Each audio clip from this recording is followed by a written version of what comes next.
les tutos de Tonton Gaëtan.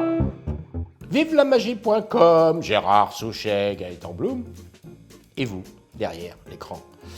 Alors, aujourd'hui, je voudrais vous montrer une illusion d'optique, qui est pour moi une des plus belles illusions d'optique qui puisse s'imaginer, parce que c'est vraiment une illusion qui prend le cerveau, qui trompe complètement le cerveau.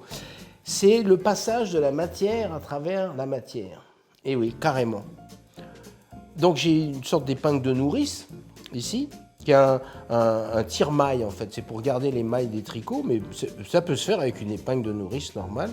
Et ici, j'ai un bout de paille comme ça. Tu vois, tu peux toucher. Tu vois, et la paille n'est pas truquée, il n'y a pas de truc. Et on va voir quelque chose d'absolument extraordinaire.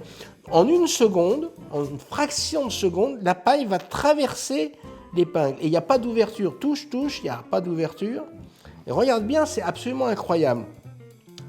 Regarde, je fais juste un petit mouvement comme ça et la paille traverse.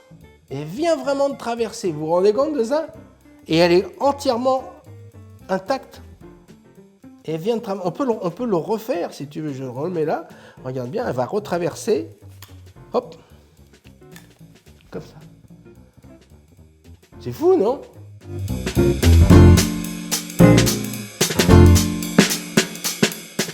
Alors ça, j'adore. Parce que si je vous explique, et je vais vous expliquer ce qui se passe vraiment, voilà, qu'est-ce qui se passe vraiment? Eh bien, il se passe l'impossible. C'est-à-dire qu'effectivement, ça ne peut pas traverser. On peut le faire de l'autre côté aussi. Vous voyez ? Ça ne peut pas traverser, bien évidemment que ça ne peut pas traverser. Donc, qu'est-ce qui se passe? Eh bien, tout simplement, il n'y a pas de truc. La paille, elle fait complètement le tour. Et elle vient de l'autre côté. Mais si on le fait bien, ça va tellement vite que c'est complètement invisible. Et on ne peut pas se rendre compte, on ne peut pas imaginer qu'il y a un demi-tour entier qui se fait, d'un côté comme de l'autre. Alors, pour faire ça, vous voyez là, par contre, c'est une question de souplesse et d'appui. C'est-à-dire qu'il faut faire résistance avec les doigts, comme ça. Hop. Il faut surtout pas, si vous voulez faire ça, que la paille soit libre. C'est-à-dire, si vous voulez faire ça, vous prenez une paille. Là, elles sont assez grosses, mais ça peut se faire avec une allumette, une grosse allumette de barbecue. Et il faut trouer, c'est-à-dire, vous allez faire un petit fétu de paille, comme ceci. Et là, au milieu, exactement au milieu, vous allez enfoncer la pointe. Comme ça. Voilà. Et ressortir de l'autre côté.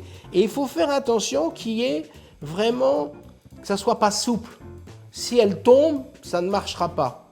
Il faut vraiment qu'elle soit un peu contrainte à ce moment-là. Et à ce moment-là, il faut vraiment la mettre au milieu, et bien automatiquement, on a l'illusion qu'elle traverse d'un côté comme de l'autre.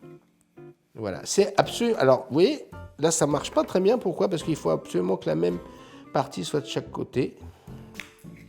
Voilà. Et j'adore ce truc parce que il y a absolument... Tu vois, là, ça ne marche pas. Voilà, là, ça marche. Et celle-ci marchait mieux, la rouge, je trouve. Voilà. Alors, vous voyez, la magie, c'est aussi d'essayer jusqu'à temps qu'on arrive à la perfection. Vive la magie.com